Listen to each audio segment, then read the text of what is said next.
जय गुरु जी। वीडियो को लाइक कीजिए, इस चैनल को सब्सक्राइब कीजिए और बेल आइकन को प्रेस कर दीजिए ताकि आपको लेटेस्ट वीडियो के अपडेट्स मिलते रहें। सही करने की हिम्मत उसी में आती है जो गलती करने से नहीं डरते हैं। जय गुरु जी। आज मैं आप सबके साथ जो सत्संग शेयर करूंगी, आप सब में से ही एक हैं जिन्होंने हमारे साथ अपनी डिवाइन जर्नी शेयर करी है और हमें बहुत अच्छा लग रहा है कि आप सब हमें इतने प्यारे प्यारे सत्संग भेज रहे हैं। ऐसे ही निरंतर सेवा करते रहें। आप सत्संग सुनोगे वो एक गुरु भक्त आंटी जी की, और आंटी जी अपना नाम और जगह दोनों गुप्त रखना चाहती हैं। जो भावना हम समझ सकते हैं, आंटी जी ने मेरे दिल को छू लेने वाला सत्संग शेयर करा है। जैसा आंटी जी ने अपना सत्संग हमारे साथ शेयर करा है, वैसे ही आप सबके साथ इस सत्संग के माध्यम से आज मैं साझा करूंगी। और हमारी छोटी सी कोशिश ये रहती है, जो ये ब्लेस सत्संग हम आपको सुनाते हैं वो हर घर तक पहुंच सके और सब संगत सत्संग सुने और ब्लेस हो सके। इसलिए सब संगत सत्संग के अंत तक बने रहना और सत्संग को बहुत ध्यान से सुनना। वो सत्संग को बीच में ना छोड़े, क्योंकि सत्संग सुनने वाले का भी कल्याण होता है और सत्संग करने वाले का भी। और हो सकता है जो आज आप सत्संग सुनने उससे आपको अपने कई सवालों के जवाब मिल जाएं। तो चलिए सत्संग शुरू करते हैं। जय गुरु जी। अनंतम शुक्राना गुरु जी। सत्संग शुरू करने से पहले गुरु जी का मंत्र जाप करेंगे। ओम नमः शिवाय, शिव जी सदा सहाय। ओम नमः शिवाय, गुरु जी सदा सहाय। आज मैं अपने पास के बारे में बता रही हूँ संगत जी। गुरु जी ने मुझे कैसे निकाला इन सब चीजों से। वास्तव में मेरे मैरिज हुई थी 2019 में। मेरी मम्मी ने ही मेरा रिश्ता करवाया था। मेरी अरेंज मैरिज थी, उन्हें बहुत जल्दी थी मेरी मैरिज की। मेरे पापा के फ्रेंड के थ्रू ये रिश्ता हुआ था। लड़के वालों ने खुलेआम दहेज मांगा था और मेरी मम्मी ने दिया भी था। उन्होंने जैसा बोला उससे ज्यादा ही दिया, लेकिन वो लोग ओवर लालची थे। उन्होंने मैरिज के बाद मुझे परेशान करना स्टार्ट कर दिया था। कुछ ही दिनों में मेरे जो एक्स हस्बैंड थे वो मेरे साथ रहने को ही रेडी नहीं थे। वो मेरे साथ एक दिन भी नहीं रहना चाहते थे। शादी के कुछ दिन बाद ही सब पता चल गया था उनके बारे में। उनका अफेयर था और वह मैरिज नहीं करना चाहते थे। उनके पेरेंट्स ने फोर्सफुली शादी की थी। वो किसी और के साथ रिलेशनशिप में थे, इसलिए वो मेरे साथ कभी रहे ही नहीं। वास्तव में हम बात ही नहीं करते थे। इतनी तो बातें जो भी मुझे पता चली, वो बस एंड टाइम तक फिर क्या, उन्हें मेरे साथ रहना ही नहीं था। जब भी मैं रीजंस पूछती तो मुझसे लड़ना स्टार्ट कर देते। ऐसे ही हमेशा होता था। उनके मॉम डैड भी उनके साथ मिलकर मुझसे लड़ते थे। मैं बहुत अकेली पड़ जाती थी। वो लोग मेरे ऊपर ब्लैक मैजिक भी करते थे, जिस वजह से मैं काफी बीमार भी पड़ गई थी। उनकी मॉम ने मुझे बहुत बार जलाने की कोशिश की। वो लोग मुझे डराते धमकाते थे, मुझे कहीं जाने नहीं देते थे, गेट तक भी नहीं जाने देते थे। वो लोग मुझे घर के आसपास में किसी से बात भी नहीं करने देते। जब भी वो लोग कहीं जाते तो मुझे घर के अंदर अकेले पूरे घर में छोड़कर बाहर से लॉक लगा के चले जाते थे। मैं बहुत रोते थे संगत जी। मैंने बहुत दिन ऐसे खराब देखे हैं उस घर में संगत जी। मैं बता नहीं सकती, इससे भी बहुत ज्यादा कुछ सहन किया मैंने। उस घर में बहुत गंदे थे वो लोग संगत जी। भगवान ऐसा हस्बैंड और ऐसे इन लॉस किसी की लड़की को ना दे। मेरा मोबाइल तक ले लिया जाता था मुझसे, क्योंकि मैं कभी कभी अपनी मम्मी से बात कर लेती थी। मेरे जो अंकल जी थे उन्होंने बहुत बार मेरा मोबाइल लेकर तोड़ने की कोशिश भी की थी। जो उनसे गलत बन पड़ा उन लोगों ने मेरे साथ किया। मैं बहुत दिनों तक भूखी रहती थी। मुझे कोई वहाँ खाने के लिए भी नहीं पूछता था। एक बार मेरे जो एक्स हस्बैंड थे उन्होंने मुझे पूरी तरह मारा कि मुझे काफी चोटें आई, और वो लोग मुझे डॉक्टर के पास ले जाने को रेडी नहीं थे। मैं खड़ी भी नहीं हो पा रही थी, चलना तो दूर की बात है। वो लोग सच में किसी जानवर से कम नहीं थे। जब भी मैं अपने पास के बारे में सोचती हूँ तो मेरे आंसू निकल आते हैं, मेरी बॉडी कांपने लगती है। बस इतना सब होने के बाद अपने घर आ गई मैं जब वहां से आई थी तो बहुत ज्यादा वीक हो गई थी। इतनी कि मेरी मम्मी मुझे देखकर रोने लग गई थी। उन्होंने मेरा क्या हाल बना दिया था वास्तव में।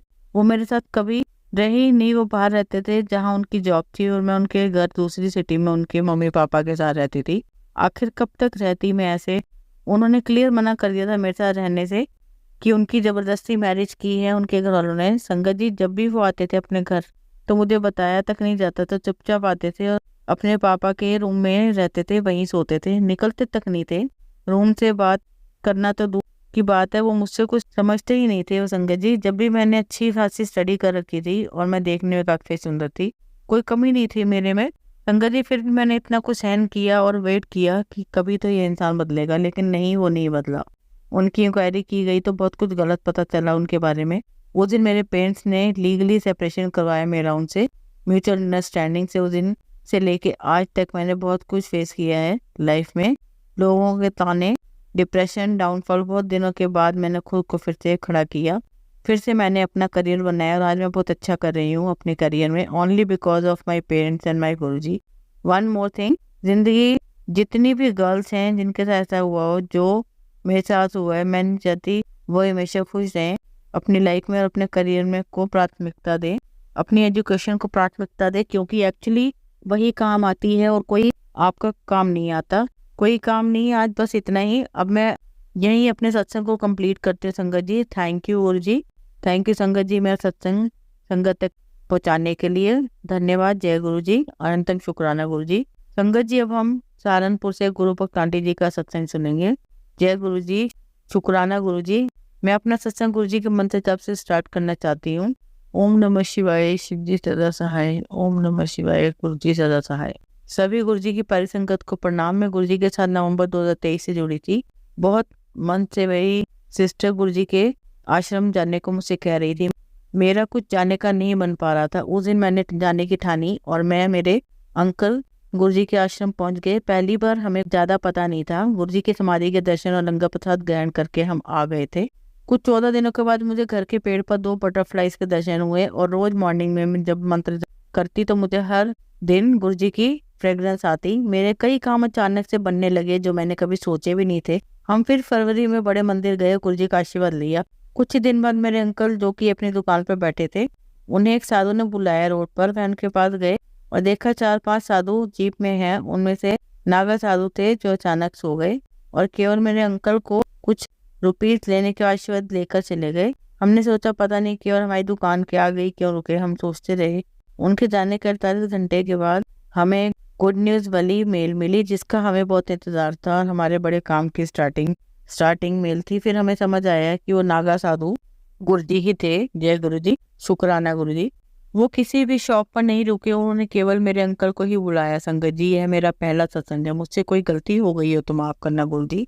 मैं अपना दूसरा शुक्राना सत्संग जल्दी ही शेयर करूंगी गुरु जी। संगत जी को अपना आशीर्वाद देते रहना। अब मैं अपने सत्संग को यहीं विराम देती हूँ। जय गुरु जी, शुक्राना गुरु जी।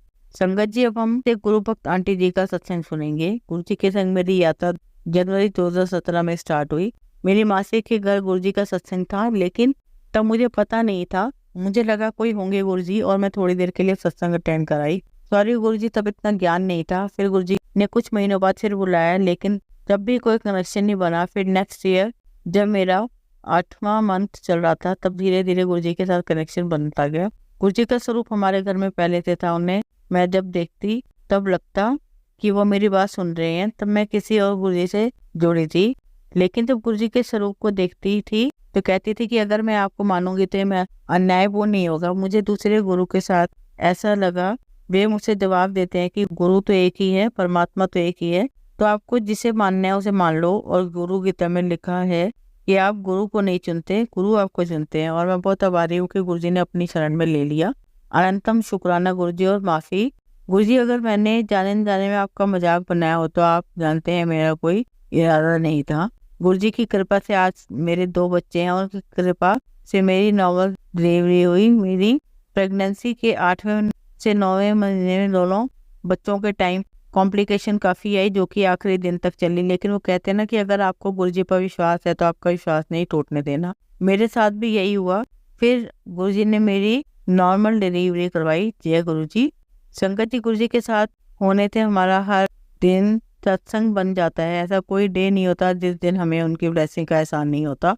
ऐसे गुरु को तो बली बली जाएं। ये जो बिन कहे आपकी हर इच्छा को पूरा करते हैं, संकट आने नहीं देते, आपके कर्म कटवा देते हैं और एक अच्छा इंसान बना देते हैं। और ऐसे ही हमारे गुरु जी हैं। मैं तो अपना एक दिन भी उनके बिना पूरा नहीं समझती। मेरी जिंदगी को इतना बेस्ट किया है, मुझे मेरी गलतियों का एहसास दिलाया है, मेरी सुरक्षा कवच बनकर हमेशा मेरे साथ खड़े रहे हैं। जितना शुक्राना करो उतना कम है। ये सांसें भी उनकी बख्शी हुई हैं। लव यू गुरु जी। एक और सत्संग याद आ रहा है। मैं बचपन से एक ऐसे कर रही हूँ जो कि मनते मांगते रही है कि भगवान जी आप ये करोगे तो मैं ये करवाऊंगी। और उनका लोड इतना ज्यादा हो गया जब तक मैं बड़ी हुई कि अगर मेरी पूरी जिंदगी में लग जाती तो भी उन मन्नतों का इंतजार या बाहर नहीं उतर पाता। 7 जन्म भी नहीं भी लग जाते। वो कहते हैं ना कि मन्नतें मांगना आसान होता है लेकिन निभाना मुश्किल। वही हुआ मेरे साथ भी। अपने मन का इन सब का पश्चाताप रखकर कि ये बहुत बहुत बड़ा है, भगवान से माफी मांगी कि आप ही करने वाले हो, मैं तो कुछ भी नहीं कर सकती, तो कह दिया। लेकिन आपको रिजल्ट तो भोगना पड़ता है ना। मैं भी भोग ही रही थी। कुछ ही दिन ही बीते थे, गुरुजी से जुड़े गुरुजी का मैसेज आता है, मैंने तेरे पुराने सारे कष्ट करवा दिए, सोचो संगत जी, कहीं ऐसे गुरु जी मिलेंगे, ऐसे गुरु की जितनी बधाइयां दी जाए उतना कम है। धन्यवाद हमारे जो हम आपके सहारे। कुछ दिनों से गुरु जी का मैसेज आ रहा था कि तू शुक्राना नहीं करती, तो मैं कहती जय गुरु जी, शुक्राना गुरु जी। मुझे नहीं पता था शुक्राना का मतलब सत्संग शेयर होता है, लेकिन जब मैंने सत्संग में दूसरी संगत का सत्संग सुना तो पता चला कि शुक्राना का मतलब शेयरिंग होता है। तो जय गुरु जी, शुक्राना गुरु जी। सत्संग तो बहुत है, लेकिन अभी के लिए मैं अपनी वाणी को यही विराम देती हूँ। जय गुरु जी। संगत जी, अब हम दिल्ली से गुरु भक्त आंटी जी का सत्संग सुनेंगे। जय गुरु जी, शुक्राना गुरु जी। अनंतम अनंतम शुक्राना गुरु जी। महाराज जी का गुरु जी के चरणों में मेरा कोटि कोटि नमन। अपना दूसरा सत्संग शुरू करने से पहले मैं गुरु जी का मंत्र जाप करूंगी। ओम नमः शिवाय, शिव जी सदा सहाय। ओम नमः शिवाय, गुरु जी सदा सहाय। गुरु जी के हुक्म और उनकी कृपा से मैं गुरु जी साथ संगत जी के साथ अपना दूसरा सत्संग शेयर कर रही हूँ। अगर इसमें लिखने में मुझे कोई गलतियां भूल हो जाए, गुरु जी की संगत जी मुझे क्षमा कर देना।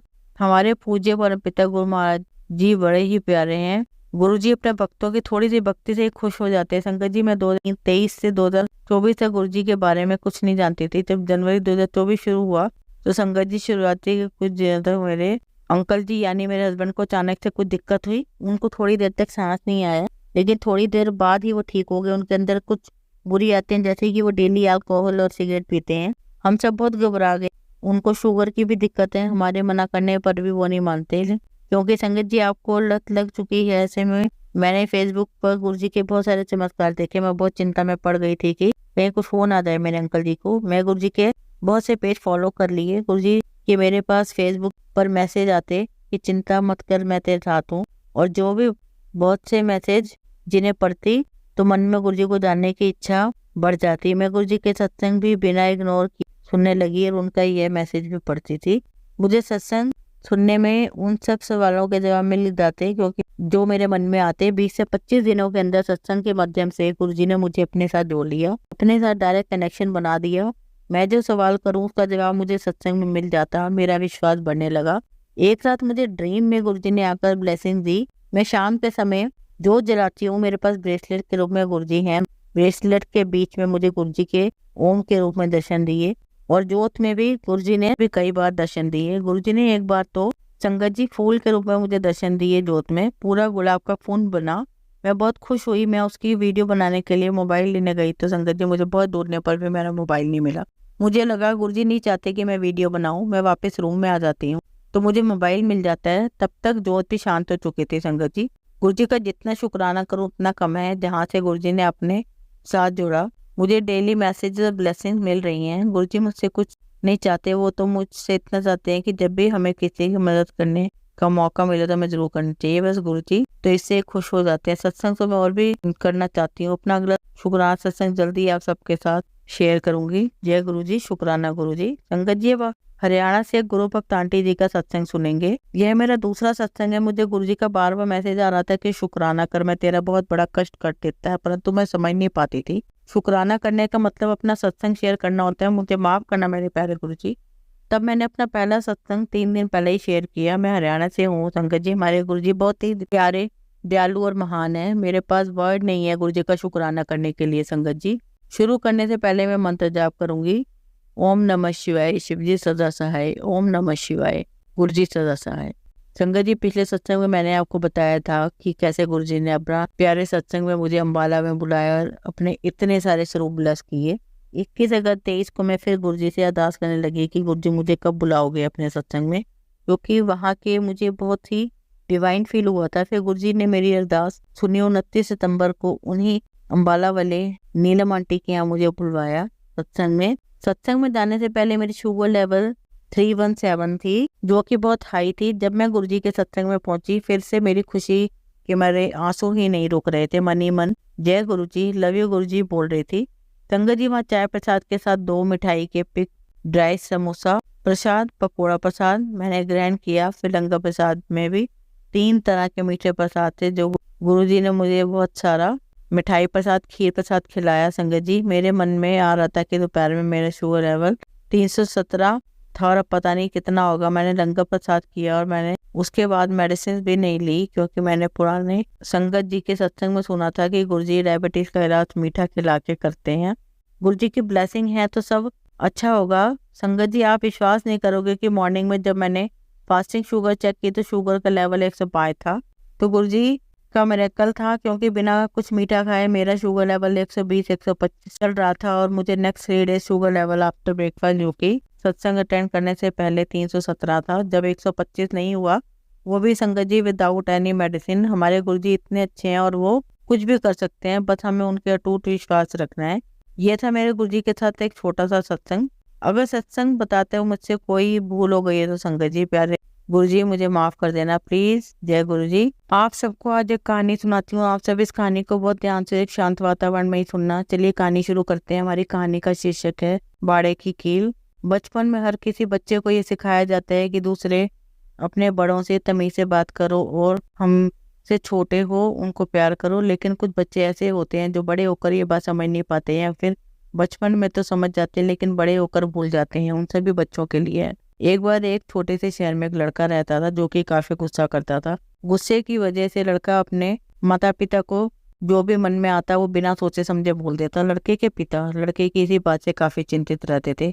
एक दिन पिता लड़के के पास कर कहा, तुम इतना गुस्सा करते हो। लड़के के ने फिर पिता को बुरा भला बोलना शुरू कर दिया। लड़के के पिता मुस्कुराए क्योंकि उन्हें अपने बेटे को सुधारने का हल मिल गया था। अगले दिन लड़के के पिता लड़के को अपने साथ बाहर लाए और कहा, मुझे पता है एक खेल ऐसा है जिसमें मुझे कोई हरा नहीं सकता। लड़के ने कहा, ठीक है मैं आपको हरा सकता हूँ, कोई भी खेल हो। लड़के के पिता ने कहा, सोच लो अगर मैं हार गया तो तुम जो बोलोगे वो मैं करूंगा, लेकिन अगर तुम हारे तो तुम्हें वो सब करना होगा जो मैं कहूंगा। लड़के ने कहा, ठीक है मंजूर है। फिर लड़के को एक सुंदर सी दीवार के पास ले गए और कहा, अब जब भी तुम्हें गुस्सा आएगा तुम्हें किसी से कुछ नहीं कहना, बस इस दीवार में कील ठोकनी है। पिता लड़के को एक और दीवार के पास लेकर गए और बोले, कहा अब इस जब भी तुम्हें गुस्सा आएगा तो इस दीवार में कील ठोकूंगा। देखते ही उसकी दीवार में ज्यादा कीलें आखिर में मिलेंगी। लड़के ने कहा, ठीक है। अगले दिन लड़के को बहुत ज्यादा गुस्सा आया, इसलिए दीवार पर पहले ही दिन 20 कीलें लड़के ने ठोक दी। ऐसे ही 4 दिन बीत गए। लड़के की आधी दीवार कीलों से भर गई, लेकिन 5वें दिन लड़के ने एक बात समझी कि जितनी मेहनत वो गुस्सा करने में करता है उसकी दुगनी मेहनत उसे कीले ठोकने में करनी पड़ती है। ऐसे ही धीरे धीरे उसने पहले 10, फिर 8, फिर 6, फिर 4, 3, 2, फिर 1। अब तक लड़के का गुस्सा पूरी तरह बंद हो चुका था। फिर लड़का अपने पिता के पास गया, बोला, मुझसे गुस्सा नहीं आता तो मैं कीले कैसे ठोकूं, अब ये खेल हार गया। लड़के के पिता ने जवाब दिया, नहीं अभी ये खेल खत्म नहीं हुआ है। अब जिस भी दिन तुम्हें गुस्सा आ जाए तब तक दिन के आखिरी में उस दीवार में एक कील निकाल देना। लड़के ने कहा, ठीक है। अगले दिन लड़के को कोई भी गुस्सा नहीं आया। लड़के ने जाकर दीवार पर एक कील निकाल दी। ऐसे ही एक दिन के आखिरी में लड़का जाता है और दीवार पर से कील निकाल देता है। कुछ वक्त जरूर लगा, लेकिन एक दिन ऐसा भी आया कि दीवार पर एक भी कील नहीं बची। लड़के ने ये सब अपने पिता को बताया। लड़के के पिता ने ये सब देखा और खुश होकर बोले कि तुम ये खेल जीत गए, मांगो तुम्हें क्या चाहिए। लड़के ने अपना पसंदीदा खिलौना मांगा। लड़के के पिता ने उसे वो खिलौना ला कर दिया। फिर लड़के के पिता ने लड़की को देखकर दीवार के पास वापस गया जो उन्होंने अपने लिए चुनी थी और कहा था कि जब मुझे गुस्सा आए तो मैं इस पर कील ठोकूंगा। जब लड़के ने उस दीवार को देखा तो वो हैरान हो गया, क्योंकि वो दीवार पहले ही बहुत की तरह सुंदर थी। लड़के ने जवाब दिया, आपने इस पर कील क्यों नहीं ठोकी। पिता ने जवाब दिया, क्योंकि मुझे गुस्सा आता ही नहीं है। लेकिन ये बताओ कि तुम्हारी दीवार में और मेरी दीवार में क्या फर्क है। लड़के ने कहा, आपकी दीवार सुंदर है और मेरी दीवार में कई सारे छेद हैं जिसकी वो गंदी दिख रही है। पिता ने कहा, यहाँ तुम्हें एक सीख मिलती है, अब अगर तुम किसी को बुरा कहोगे, हद से ज्यादा कुछ गलत कहोगे तो उसके मन में भी ऐसे ही भाव आएंगे जैसे कि तुम्हारी दीवार में है। इसलिए सबका सम्मान करो, अपने मन को भी साफ रखो, दूसरों के मन में अपने लिए इज्जत बनाओ। मेरी ऐसी सुंदर दीवार यही बताती है कि सब लोग मेरी इज्जत करते हैं और मैं भी उनकी इज्जत करता हूँ। धन्यवाद। संगत जी, अगर आपको आज का सत्संग अच्छा लगा हो तो आप इस सत्संग को और संगत के साथ जरूर साझा करें, जिससे वो भी महाराज का दिव्य आशीर्वाद प्राप्त कर सकें। जय गुरु जी। शुक्राना गुरु जी।